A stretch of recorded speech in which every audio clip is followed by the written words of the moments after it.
everyone, welcome back into this channel, and today I would like to show you the way how you can repost someone else's Instagram story into your story. So you just need to open the Instagram application, and right after that you just need to make sure that you are stay in the home section.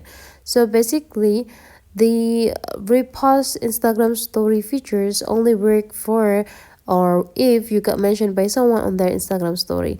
So how to check that you got mentioned? You just need to go into the home section and then just tap into this top side on the right part here, and then you just need to go find information about mention you in their story. So you just need to tap it, and you just need to open the picture and go click add to your story, and then you just need to tap it to make it fulfilling all of the screen.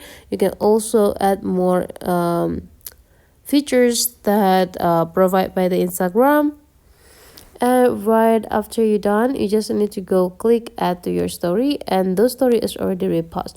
That is the normal way you can do repost on the Instagram story. But then if you want to find the other Instagram story that you are not tagged to, you just need to tap into the Instagram story, and then you just need to find screenshot and just screenshot the screen and then just post it into your Instagram story.